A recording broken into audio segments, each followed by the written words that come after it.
Welcome to Happy Maths Hour. Today we're going to talk about the history of the Pythagoras theorem, but the history actually goes way back, thousands of years before Pythagoras was even born. And the wonderful Tony is here to share it with it, and I shall have lots of questions because it's very exciting. Oh, Yeah. sorry, Tony, Yes. say hello. Hello. Yes. Well, it's a fascinating story, and there are many different proofs of Pythagoras' theorem. So in the weeks to come, we'll continue the story, but we're just going to start it today with the history. So I'll share some pictures and slides with you, which I've been collecting and researching. And I'm just trying to do that. Oh, it's all right, it's done, Tony. You don't have to do anything. Oh, can I they see have it? control. Oh my goodness. The controlling Caroline. Here am I trying to share, and she's already doing it. It's Okay. already done. As you see on this slide, we've got two pictures there, apart from the pictures of Caroline and me and the little boy. One of them is a clay tablet from the Babylonian civilization, almost 4,000 years old. And the other one is as if you look closely, you'll see those are Chinese characters, and that's from the Chinese civilization. So let's And talk that's about them. very, very clear right angle triangle there with the 3-4-5 ratio. Mm. I was very surprised about this. Of course, you give Pythagoras the credit, and yes, he popped whatever he did with it, he did a lot with it, but they knew about it. He didn't discover it. Well, of course, that's happened with many theorems and results in mathematics and science, that they've had a name attached to them. Somebody who wasn't the first person to discover it. Often that person is somebody who popularized it. In the case of the Greek mathematicians, we had blinkers on in the West, and we were really, for a long time, we were really only looking at what had come from the Greeks, because we considered them Europeans, and we didn't pay much attention to the cultural knowledge from other parts of the world. We've learned better now, and how much knowledge has been actually learned from other cultures. So what about Pythagoras' Yeah, what have we theorem? got here? It looks just as a plain right angle triangle there. Yes, and the sum of the areas on the squares on the shorter edges is equal to the area of the square on the hypotenuse. So what's this funny word, hypotenuse? That's For it. one thing, I've been spelling it wrong for years. Oh That's dear. And it's, oh my goodness, it's spelt wrong there, oh, actually. Isn't it? It's got two U's in it, so I'll have to change that. It's right above, but when I wrote it into this little program, I put two U's in it. no, Oh dear. where? Along the hypotenuse of the triangle. No, it doesn't have two U's. I think it does. Oh no. What am I No, thinking? you spelled it perfectly correctly. And I'm the one I've added an E. All these years I've been adding an E, a superfluous E. So I'm very Okay. happy to finally work out how to spell it. So that's good. Now, this is absolutely fascinating. I hadn't seen this, that I knew that A squared plus B squared equals C squared, but I never thought to actually put squares on it. Like, oh, you mean like really squares? Of course, the C squared is a square of area C, Yes. And of so, edge length C, and it's I absolutely love that picture. That came as a massive surprise to me, well, and the it helps shame, visualize it so well.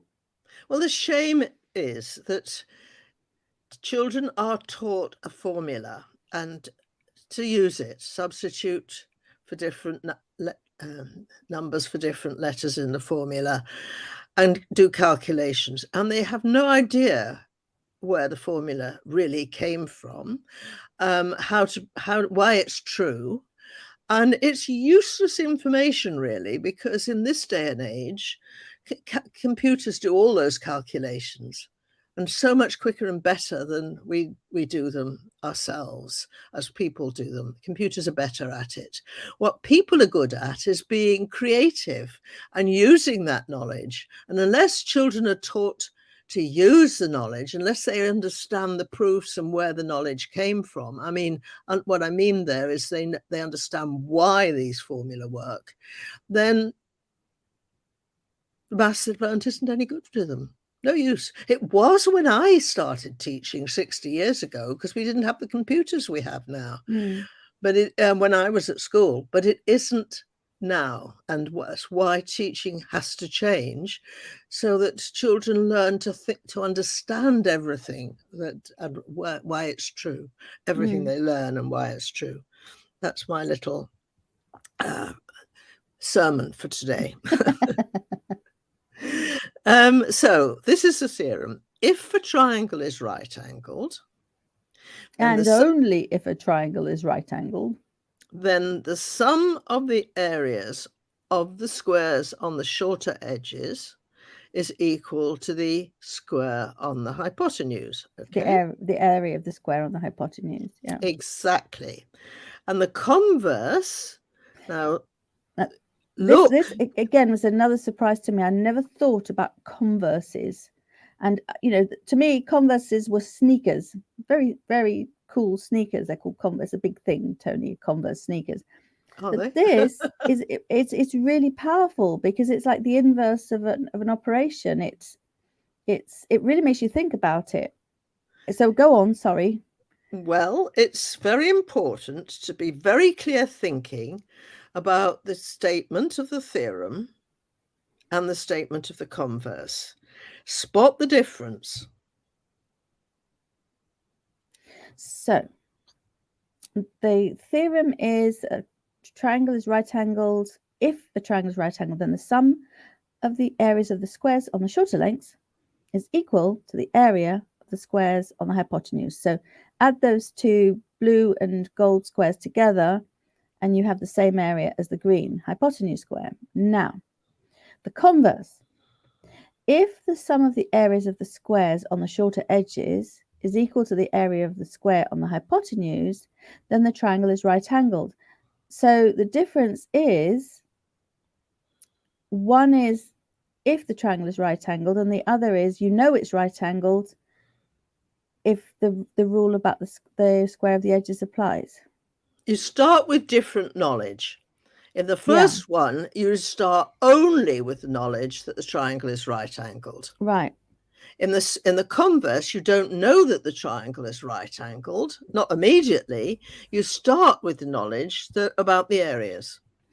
That seems to me a very useful activity. Do you think that would really help young learners to understand the Pythagoras theorem, to make more sense of it? Absolutely. Well, you heard me preaching about understanding, okay, yeah. And unless you understand about statements and converses and can reason, and clearly reason, knowing, exactly what your argument is, the logic of your argument, don't bother. It's not worth doing. It's useless. You really, really do have to understand this. It's so important. I think we should make a little TikTok of that statement, Tony. Make it go viral around the world. Now, are these statements true or false? Are the converses of the statements true or false? Okay, let's see. Statement 1, if it rains this afternoon, then I'll take my umbrella when I go out. Okay. Converse, if I take my umbrella when I go out, then it will rain this afternoon. Well, no. Not necessarily. I don't know that it's going to rain. It might rain, it might not. Just because I take my umbrella doesn't mean that it's going to rain. So that's not true. No, so the statement could be true, but the converse false. What the about statement this? Is true, the converse is false. Okay, mind you, I don't take my umbrella. I don't like umbrellas. I keep losing them. Right, so statement 2. If x equals 2, then x squared must equal 4. Yes, because 2 squared equals 4. Converse. If x squared is 4, then x must equal 2. Or no, because minus 2 squared would also equal 4. So x x doesn't necessarily equal 2. Exactly. What about this one? Okay, if a quadrilateral is a rectangle, so it has then it has 2 pairs of parallel sides. Yes, by definition, that is a rectangle. If a quadrilateral has 2 pairs of parallel sides, then it is a rectangle. Well, if a quadrilateral is a rectangle, then it has 2 pairs of parallel sides and 90-degree angles. But you can have a quadrilateral that has 2 pairs of parallel sides that is not a rectangle because the angles aren't necessarily 90 degrees, so like a parallelogram, for example. Exactly. So then there's exceptions, and that converse is false. But in the case of Pythagoras' theorem, it happens that the statement and the converse are both true. But it has to be proved both ways round. Okay. So the theorem's named after the Greek mathematician and philosopher. We all know this theorem as Pythagoras' theorem, but it was probably proved 1,000 years before Pythagoras and used even longer ago, further back. Now, he was born in 469 BCE, but he was born about 5,000 years before Christ, before the Common Era. And well, I thought that was, sorry, how many years before? He was born in 569, which was right. 569 years before. Well, see, this is where he died. Yes, that's right. Yes, it's 569. Yes. So the thing was that got me with those dates, and I don't know if I thought about it before, but I definitely thought about it recently. That's a really interesting question from the point of view, and it's a practical, like how old was this person when they died, in terms of negative numbers and working numbers out, because I worked out that he was, get it again, 56 years old when he died, and it took me a while to work it out. Yes, well, it's interesting, isn't it? You've got to. I had to work it out by thinking of the number line and going backwards along this timeline. Yeah. We're not used to thinking that way. We automatically think going in forward. Well, it just shows we do have to learn to think both ways, because that's what I like about it, and it really forces someone. You're not just going to go, oh well, it's this plus this or this minus this, because is it? So Caroline mentioned this formula a little while back, but actually I deliberately not put a formula in because I was just making this casual chat about this, and I've now, the first time you've seen this formula written down on these slides. Oh, I ruined it. Sorry. No, you didn't. I just pointing that out, that it was all about areas, whereas people are, as Caroline pointed out, thinking of it as a formula: a squared plus b squared equals c squared. And never occurred to me that it was the areas of the squares that would fit on those edges. Never ever occurred to me. Well, Caroline, never forget it. Never forget it. Oh no, that's it. Once I got it, it stuck, and I'll never forget it. Yeah. Now that's the area of that square is c squared, and the area of that square, if you look at the diagram, is a squared, and the area of that squared equals b squared. And that's, in a nutshell, in a formula, Pythagoras' theorem. Okay, so here we see a clay tablet dating from about 1900 BC, or maybe a little after that, and it gives a surveyor's plan. You can see the drawing on it. Okay, it gives a surveyor's plan to divide up some land into equal areas after part of the land had been sold. And this is writing elsewhere that describes all that. And the surveyor used what we now know as Pythagorean triples to make accurate right angles in his drawing. And the tablet was made to hold in the hand and write on it with your scratch on it. So it must have been a little bit soft when the surveyor, whoever it was, held it and made notes on it. I like to think of that. It's a notepad. Yeah, yes, yes, indeed. So there it is. So there's an early example of from the old Babylonian period showing mathematical Babylonian notepad. calculation, yes, and a Oh, mathematical calculation using Pythagorean triples. absolutely brilliant. Sorry, what was the date on that again? Well, it's somewhere in the region 1600 to 1900 BCE.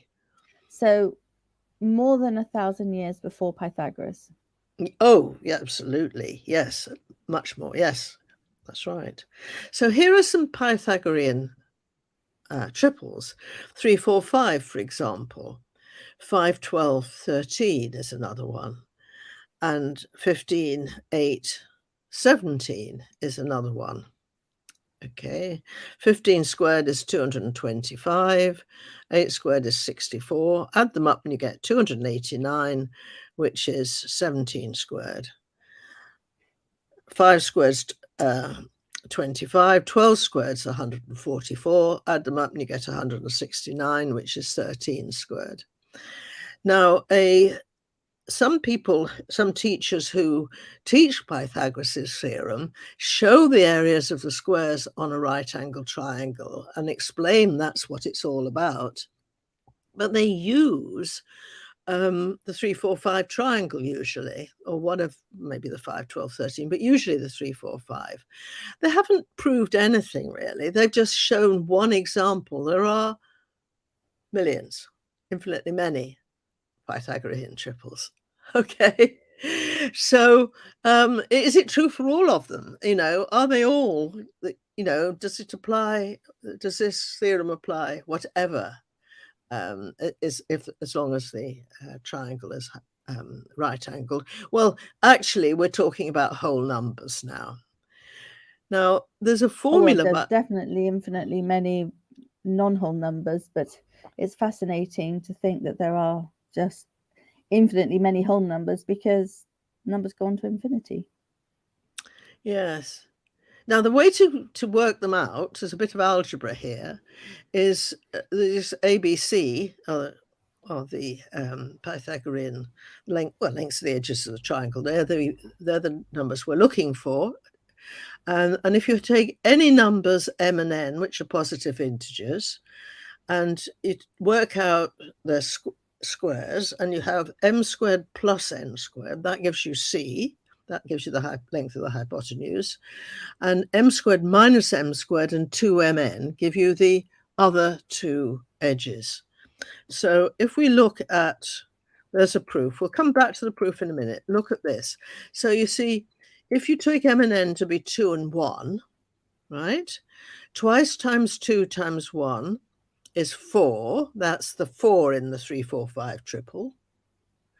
And 4 minus 1 is 3. That's the 3 in the triple. And 4 plus 1, that's squaring the 2 and squaring the 1. That gives you the 5. So, and if you see m equals 3, n equals 2, m squared is 9 and 2 squared is 4. So 9 plus 4 equals 13. That's the C. 9 minus 4 equals 5. That's the shortest edge. And twice times 3 times 2 is 12, is 6 times 2, which is 12. So you can see how the 5, 12, 13 comes up with that. Now, just close your eyes and have a break if you don't like the algebra. But if you're going to do this proof, all you do is you square m squared minus n squared, which is your a squared, and you square 2mn, which is your b squared, and 2mn squared is 4m squared n squared. Then you work out what's in those brackets, which gives you m to the 4th minus 2m squared n squared plus n to the 4th. And then you add the b squared to that, which gives you m to the 4th Now, the minus 2mn squared plus 4mn squared gives you plus 2mn squared, m squared n squared. Then you've got the plus n to the fourth as well. And all that you can factorize into brackets around m squared plus n squared, all squared, which is c squared. So there's your proof. Now you can open your eyes and pay attention again if you wanted to switch off from the algebra. But the algebra is quite simple. Look at this. It's fascinating. I find it fascinating. I like algebra. I think it's a puzzle. It's just like a fun activity, but I know not everybody does. But what about this Pythagorean triple? This is just ridiculous. This is just silly. No, it's not silly. It's very serious. The first number is over 1,000,000 million. It can't possibly be a Pythagorean triple. I'm sorry. Those numbers are way too big. You can check it. Didn't I just finish saying that you said there's an infinite amount of Pythagorean triples, and I agreed with you, and now I'm saying it can't be true. You can check it, but you'll have to have a very good calculator, because otherwise it will only give you the first few digits. It won't give you the whole thing. So the first number is 1,018,516,934,656. So it's over 1,000,000 million. Millions. Yes. Now, and you're saying about the reason for calling it a million millions and not a billion or 1,000 billion or anything. Oh, well, yes. Well, I'm using just millions because billions are quite confusing, because Americans and British use different billions. So I'm not going there. I'm just using, as I say, you can use billions if you really like billions and use the sort of billions that you think you know, but I'm keeping to millions. Okay, so what you're saying, it would be a million, 1,000 million, and a million million. Yes. Okay. And then what happens after that? Well, you go on and on. You can go on forever. Well, you get a trillion, but then which one is a trillion? Okay, right. Let's moving right along. Right. So the second number, that number is with m is 1,000 and n is 96, and it's 1,000 squared plus 96 squared. You work it out. You can check it for yourself. Okay. I love it. I really love it. I'm so going to show this to the kids. They're going to be like, what? And now the next number is 981,652 million. All of that numbers of million, right? 934,656. And that is, you work out as 2mn, I think. No, is that right? No, that's not 2mn. That's m squared minus n squared. That's 1,000 squared minus 96 squared. So basically you apply m equals 1,000 and n equals 96 into the formulae on the other. Can we go back to the previous page so we can see it again? The one that we have to apply the formula to. There it is at the top there. A formula for Pythagorean triples. Pythagorean triples A, B, C are given by A equals m squared minus n squared. B is 2nm, mn, nm, it doesn't actually make any difference. And C equals m squared plus 2 squared. And if you now go back to those big numbers, put the numbers 1,096 into those formulas, and you'll get your Pythagorean triple. That's brilliant. That's it. And of course, you could use any values of m and n, and you get a Pythagorean triple. Wait. Stop. Any value. So I could say 76. Positive integers. Positive integers, 96 and 1. I could get a Pythagorean triple. Yes. Oh, wow. How cool is that? Okay. All right. This is great. What's coming next? I can't wait to see it. Okay. So this is a Babylonian tablet. It's very famous. It's called Plimpton 322. There's an international code for classifying and recording clay tablets, and this one is called Plimpton 322. And it's been translated, and it says 4 is the length and 5 is the diagonal. What is the breadth? Its size is not known. 4 times 4 is 16. 5 times 5 is 25. You take 16 from 25 and there remains 9. What times what shall I take in order to get 9? 3 times 3 is 9. 3 is the breadth. And that says that on that tablet. Yes. A lot more, but it does say that. That's one of the things it says. And it comes from the Babylonian Empire, as you see, more than 1,000 years before Pythagoras. Yep. So they knew about Pythagorean triples and they used them.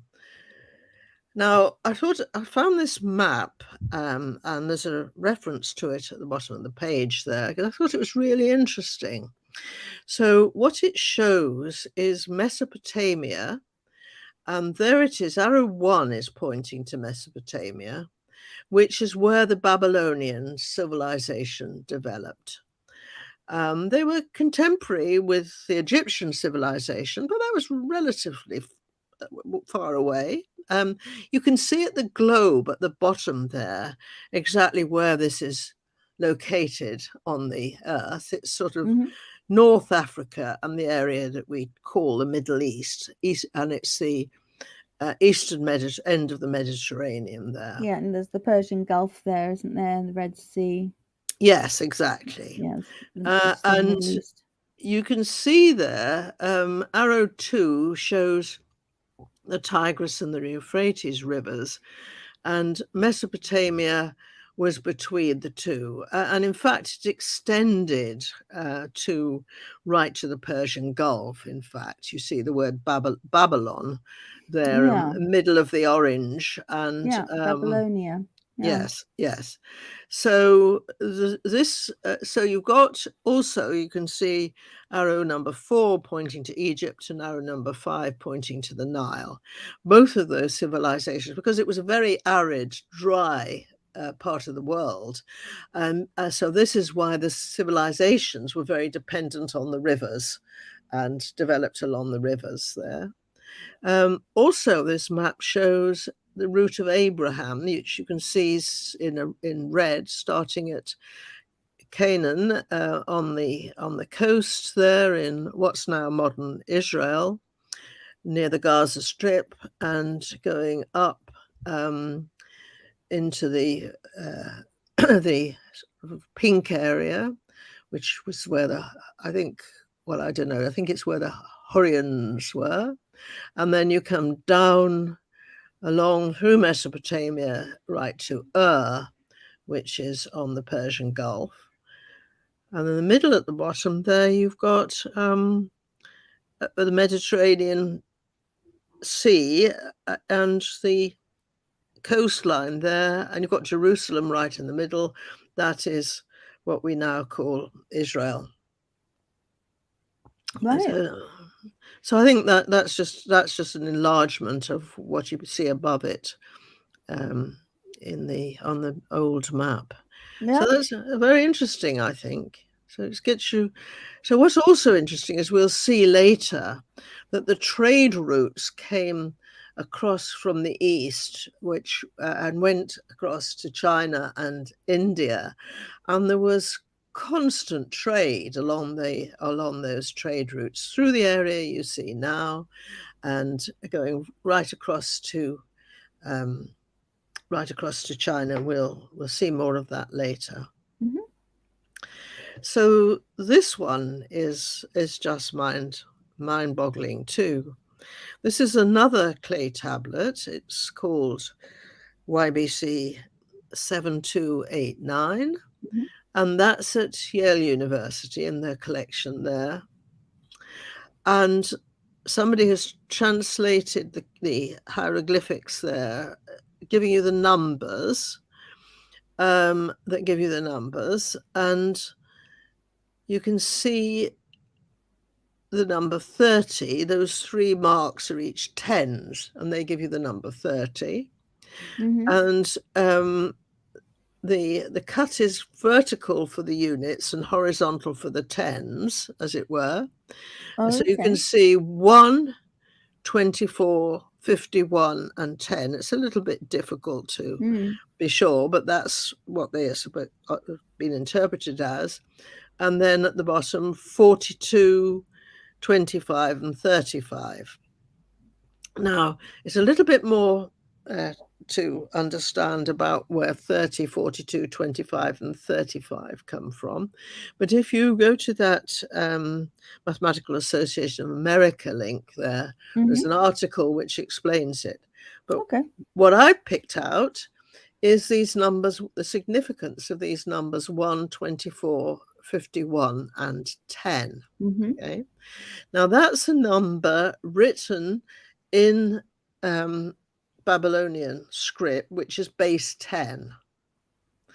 They use base 60. What am I saying? Base Yeah, 60. sorry, I was nodding, but I knew it. Yeah, base 60. Yeah. And they used base 60, and that's why we have 60 seconds in a minute, and 360, which is 60 times 60 degrees in one revolution. Because Now, of the Babylonians. Because yes, of the that's Babylonians using the base 60. yeah, exactly. And in fact, in their astronomical observations, and the time of the day was divided into 60 minutes in an hour, or 60 seconds in a minute. Okay. Okay, so let's look at what this 1, 24, 51, 10, which is a Babylonian number, as they would have written it. What did they mean? What did they mean? I decided that they were all divisible by 3, but they're not, because 10's not divisible by 3, and of course neither is 1. But everything else is divisible by 3. Oh, but they, if we wrote it in base 10, we'd have thousands, hundreds, tens, and units. Mm. But actually, we'd have, we might have units, tenths, hundreds, and thousands. Okay. Right. So here we've got the unit 1. Mm-hmm. We've got, instead of the tenths, we've got 24 over 60. Mm-hmm. Instead of hundreds, we've got 51 over 60 squared. Okay. And instead of thousandths in base 10, it would be, in base 60, it's 10 over 60 cubed. 60 times 60 times 60. Now, if you work out that number, it's 1.414213. Yeah. Which is root 2 correct to 5 decimal places. No way. And no way. Isn't that brilliant? We're still with the Babylonians. Yes. We're still talking about 2,000 years, 1,500 years before Pythagoras. Yes. And they had root 2 correct to 5 decimal places using base 60. Yes. This is just crazy. It's wonderful. Isn't it brilliant? Yeah. I mean, wow. And that's without any calculators. Indeed. Wow. Yes, yeah. Okay, so there's another example. This one, again, clearly you've got the tilted square and the one square set inside another square. Yeah. And diagonals of the square, and a lot of writing explaining what these diagrams are meant to show. Wait, 3,800 years old. Oh, I suppose so. That's about the same era, because we're 2,000 years in, and then that was 2,000 years previous. So it's the same era. You just referred to it as how old it is rather than. Yeah. Yes. Yes. Yeah. Okay. So it's not older than the others. Is this still? We're still on the Babylonian. And that's beautiful as well. It's like a work of art, isn't it? And it's math, but like a work of art. Yes, and if you look on the web, you'll find there are hundreds of these clay tablets, and people have been translating them. And yes, there are a lot about a lot of other things, and not just about mathematics. So it's Right. quite interesting. So now we're going to move to China, and this is mathematics that was known much earlier.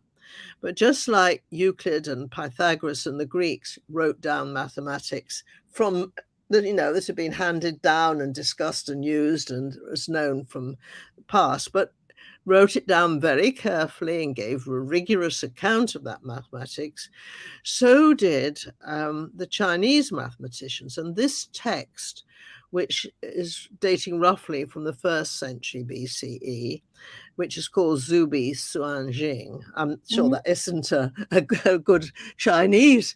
Yeah, I'm sure that's the Chinese would probably laugh at my pronunciation, but that's the Yes, they best I can probably would. do. They'd be horrified, Tony, Yeah, but butchering their beautiful language. there you are. You've got the Chinese characters for that, and they translated it into English. It means the arithmetical classic of the gnomon and the circular paths of heaven. You see, they were really interested in astronomy, as indeed were the Babylonians, and they thought of the heavens as a big dome or sphere in the above them, and then sheltering under it. They called it the canopy of the heavens. Okay. And so this one explains the Pythagorean theorem for the 3, 4, 5 triangle, that diagram. Yeah. Now, And let me just absorb that. Hold on one second. It really is 3, 4. 3 is one edge, 4 is another, and then if you just by calculation, you know that the third one, the hypotenuse, is 5. And it's a lovely. It's an interesting looking. It's kind of a work of art as well, because you've got that one square in the center. Yes, and you can rearrange. We're going to do some jigsaw puzzles in later Happy Maths hours, and we're going to see how by rearranging the pieces you actually get in different of the jigsaw in different ways. You actually get a very convincing proof of the theorem, and then you can write that rigorously. So some believe that the theorem arose first in China. They were the first people to record it and use it. And it's also known as the Shang-Gao theorem. And that's named after a mathematician who was also an astronomer. And he is the man who was supposed to have done the mathematics and written it into this arithmetical classic of the gnomon and the circular paths of heaven. Okay. Yeah. So there it is from the Chinese culture. And as I said, there's a gnomon. Now, that's being used as a sundial. And it's a right angle triangle. And builders use it to give accurate right angles. It shows on the sundial, it shows a shadow which moves around as the sun moves across the sky, and it can be calibrated to show the time in hours and minutes. And there you have, from the same manuscript, but translated now and printed in a book in 1603 in the Ming Dynasty, Chinese Ming Dynasty, and translated by Christopher Cullen and published in a book published by CUP.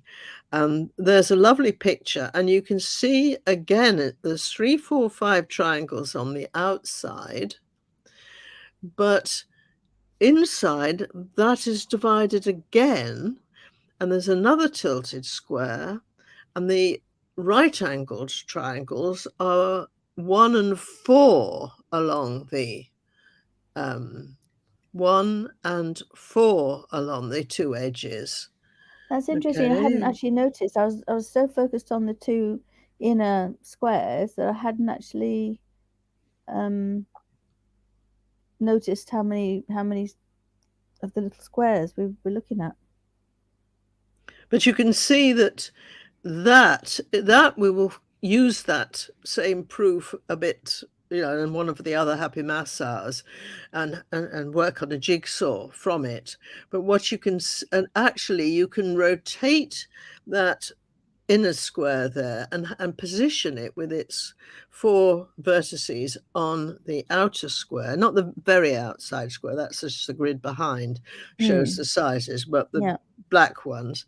And the 4 triangles will all be the same. Okay, that's how you draw it. So that all the 4 right-angled triangles are all the same, or as we call it, congruent. And and you can change the size of the inner square. So for every position of the right angle of the square inside, the 4 right angle, you get 4 right angle triangles, and that will give you a proof. Well, we won't go into it today, but we will get a proof that way of Pythagoras' theorem. It's All right. yeah, that's another source that's well worth looking at if you're really interested in this study.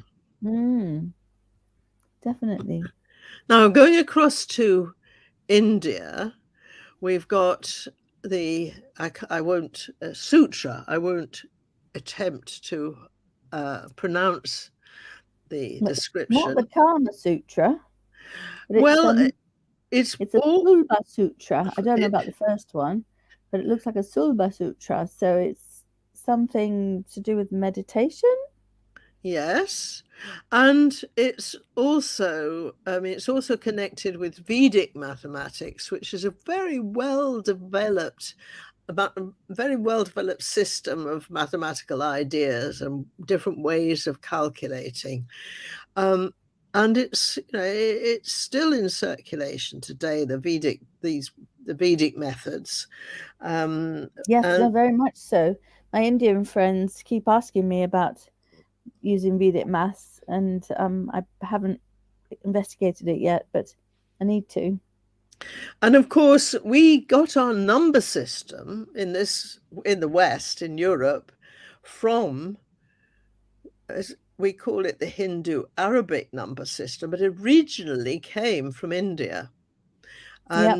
And it's much more efficient than the Roman numerals, which were used, for the first few centuries of this era. They're not logical. Well, there's a system for, you can There's a understand system. them. Sorry, when I say they're not logical, there's a system, but they don't help with place value, and they're not logical is probably not the right word. Well, it wasn't until Fibonacci in the 12th century, it was far, much later than the Greeks and the Roman Empire, that he brought this way of writing. His father was a merchant, and he traveled with his father on the Silk Road and traded in the kingdoms that we've just seen the map of in the Middle East and across to India and China. And he brought back these ideas to Europe. And of course, he was an Italian, so he was able to share them, and they became well known with merchants first, because the ways of calculating were so much easier than using Roman numerals, which is all they'd been using for Right. hundreds of years. So it's kind of a no-brainer. Yeah, absolutely. Whoa, where have you been all my life? Numbers that make sense. Yeah, and of course, along with the way of recording the numbers was the whole idea of base 10 and everything we know today. Mind you, the Romans did use base 10. There was a system, Caroline. It's just that the way in which they recorded the numbers were not conducive or helpful when you wanted to do calculations. Not at all. I'm working on remembering Yeah. No, it's progress, isn't it? It's progress. Is this what this is about? The history of And the Pythagoras theorem. it's also about how people learn from other people across the world. And Mm-hmm. if we've got an open mind, and if we are interested in how they think and work in other cultures, we can learn from other cultures. I mean, Yeah. what is happening in the modern world is a lot of our knowledge of medicine and the use of plants in particular to Hmm. cure certain illnesses and diseases, and that's known by primitive people, Mm-hmm. is just disappearing as those primitive people are sort of driven out of their countries, well, not necessarily countries, but out of the forests or wherever they lived. Like, for example, the Aborigines in Australia, they had Mm-hmm. an extensive knowledge of the medicinal properties of herbs and roots and plants, and a lot of that. Some has been brought to the West, but a lot of it has been lost as well. So Buddhism brought a culture. Now, Buddhism, the religion that first developed in India, brought a culture of problem solving to China. Am I right there? I think I am. Of course, Confucius, what I was thinking of as Confucius in China, who was a great philosopher. And anyway, Buddhism brought mathematical problem solving to China as a meditative and spiritual activity. And it wasn't just for astronomical observations and Mm-hmm. calculating land areas and that sort of thing. It was a mental exercise that gave intellectual satisfaction for its own sake. And which is why I enjoy maths. It's like a one big game, not one big one, but lots of little ones that you can really get your teeth into and have fun doing it. So it's true in Japan too. And if you go into the temples, you sometimes see, if you look for them, maybe they're, obvious, you can't help seeing them. You see mathematical problems written on stone tablets, and they're there so that people can go and sit and meditate and work out the solutions to the problems. And it's a spiritual exercise. So, Which is fascinating. Who isn't knew? it? Who knew that maths could be? I mean, it's certainly when you're working on something, or even if you're not actually solving it in that moment, it's going on in the back of your head until you solve it. But Mm. when you're concentrating on a maths problem, a real, rich one, let's say, you can't think about anything else. It's actually, I never thought about it. It's good meditation. It's not the silent meditation. It's the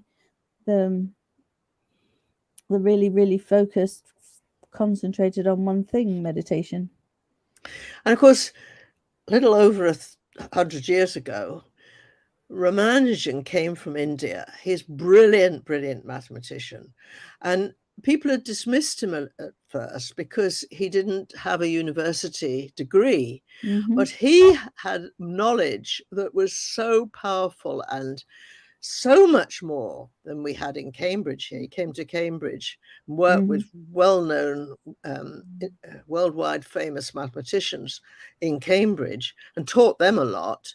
And Oh, he had learnt a lot of the mathematics in the Hindu temple in India, from the wise men there. And of course, he developed it himself because he was truly brilliant, like an Einstein, really. And still people are, he wrote down formulae and people and claimed this is true. He knew it was true. He came to him in a spiritual revelation. But the Western mathematicians said that's not. You really have to write down a proof. right. Yes, And yes. he died young, very young, and so he didn't write down all these proofs, and people are still proving his results, but they're not finding them easy to prove, but finding that they are true. Isn't that Wow. wonderful? Yeah, it's an amazing story. So this is an astronomical map of the skies, a Chinese one, and it's in amongst the charts, believed to be from the 7th century, and it's showing the lunar months and the North Polar region, and a total of 1,345 stars in 257 constellations. That's only part of this manuscript. It's a long, thin manuscript. Yeah, And but if you, somebody's counted them all. yeah, and if you go to that Wikipedia link there, you can see this in all its glory, and and scan along the whole length of it. It's beautiful. And Dunhuang is between the Gobi and the Taklamakan deserts. And there are lots of caves there in the cliffs. And recently, I mean, comparatively recently, they put doors on the caves and they put walkways so you can get to them. Now, the doors are to keep out the sunlight, and the reason for that is that the caves contain thousands of artworks, manuscripts, paintings, and sculptures, beautifully colored, beautiful artwork donated by merchants who were traveling along the Silk Road. And the merchants gave these as offerings to secure a safe journey. So there were monasteries there, and they wanted the monks to pray that they would have a safe journey. Or maybe they'd just come across the Taklamakan Desert, moving the other way. The Taklamakan Desert's particularly dangerous. And they might be giving thanks for a safe journey. So there are all of these treasures in these caves, and they're all like a museum. And if you go there, you can, at certain times of the day, not at noon because the sun is too strong then, but you can go into these caves and see some of these artworks. So these artworks have been there for years, and they weren't like a museum that the curator has collected them. These were just donated by merchants, and they've been sitting there ever since. Yes, and they've been there Wow. thousands of years, yes. Wow. And here you see the Gobi Desert. Look at the map. You see the Gobi Desert and the Taklamakan Desert. Now you see China there, and the Silk Road went from northwestern China across the Gobi Desert and across the Taklamakan Desert, and then the Silk Road continued on through to the Mediterranean. Right. And also there was a branch down into India. So in the bottom left of that map, you've got India. And you can imagine that the Himalayas, which were extremely high mountains, were regarded as pretty much impassable, even though the deserts were not easy to cross. The route actually practically impossible. What did you say it was called? One of them had a translation. It was very sobering. The Taklamakan Desert is so dangerous that it has a name. It's referred to as "He who enters shall not emerge, shall not come out." Yeah, that's like a one-way ticket into the desert. So you can see why the merchants would pray for a safe journey. Yeah, and be very grateful for coming out the other end. I mean, it must have been so hard, boiling hot. Make sure you have enough water. Surely they would have rationed the water in some way. It must have been. Can you just imagine traveling all the way through all? That's thousands upon thousands of kilometers.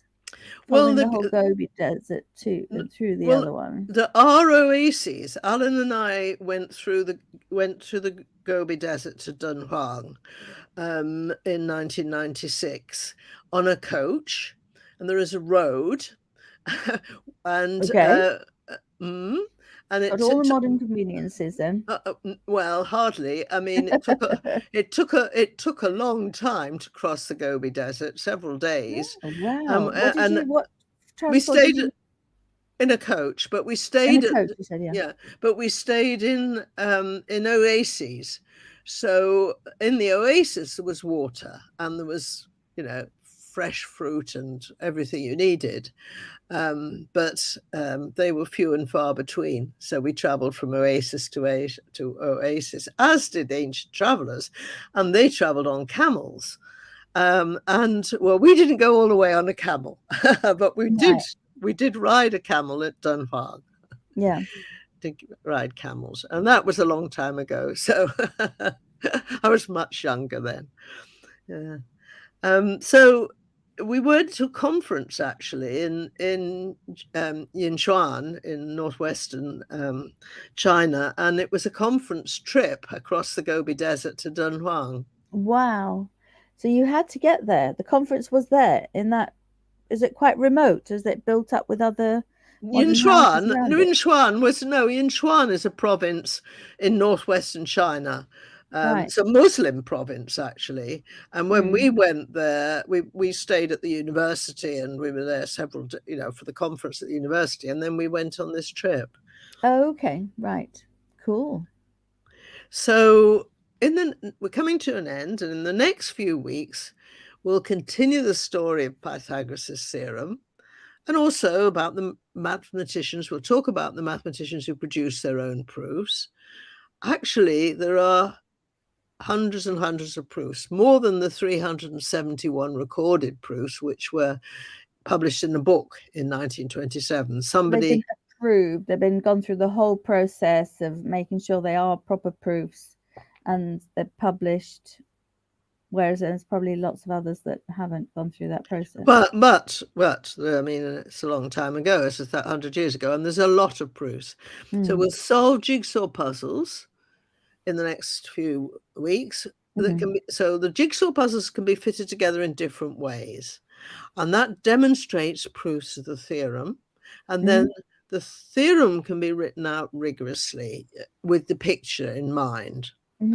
And these include proofs by Leonardo da Vinci, the American president James Garfield, who was a sort of an amateur mathematician, mathematicians called Perigol, Dieudonné, and Einstein, at the age of 12 years old, developed a proof of Pythagoras' theorem. Nice. Well, I was looking at this picture that you made there, which is basically you said it was like the corner of a room. Yes, you've got to imagine the three lines with arrows on them are three lines all at right angles to each other. So it's like the corner of a room. Yes, and so the yellow triangle, which is called P, and the blue triangle, which is called Q, and the purple triangle, which is called R, are all right angle triangles. Okay, now wait for it, because this, I find it very hard to believe. So wait for it. Okay, dramatic drum roll. Hold on, drum roll for effect. Tony, tell us the. So if you take points on those axes, OA, OB, and OC, and join them up, you've got to imagine a tetrahedron. Which is a triangular base pyramid, just in case you didn't know, yeah. Well, yes, all the four faces are triangles. Yeah, it's a triangular base pyramid as versus a square base pyramid or a pentagonal base pyramid. Okay, and the three of those triangles are right angle triangles. Now, the important thing to note here is that it doesn't. They're not all the same length. All those edges are not the same length. Okay, no. Tony, go ahead. Well, they could be, but you can move A, B, and C along those lines which have got arrows on the ends of them. Yeah. And each time you will get a different a triangle ABC. Could they be the same length, Tony, if those are right angles? Oh, they could be. Yes, they could be the same length. Okay. No, they can't be. They can't be equilaterals. The right-angled ones cannot be equilaterals because it couldn't have a 90-degree angle. No, but if P, Q, and R are isosceles right-angled triangles, right? Oh, Then the ABC can be an equilateral triangle, that's but what I'm saying. The yes, others are right and I'm angled. saying that the others, it's important to note that even though that you think they might be, they're not. Those three that go into the corner are right angle triangles, and the edges are not all the same length. So this is kind of an ideal looking image, but you can imagine like any shaped triangle. OC could be super short. OA could be very, very long. B could be just medium or short or long. And it's still the case. So what is the truth on this one? The area of ABC, which is outlined in red, that triangle, is the sum of the areas of the three triangles P, Q, and R. That just boggles my mind. I find that I'm very good at visualizing, and I'm not seeing that, and I love it, and I love. Oh, we haven't proved it, but we've just shown a diagram, and you've got to Okay, well, yeah, imagine the but diagram. it has been proved, though, right? Oh, yes, Right. yes. So we can state it because it has been proved. Exactly. And Now, so I'm happy to state that, and it just boggles my mind. I just love it.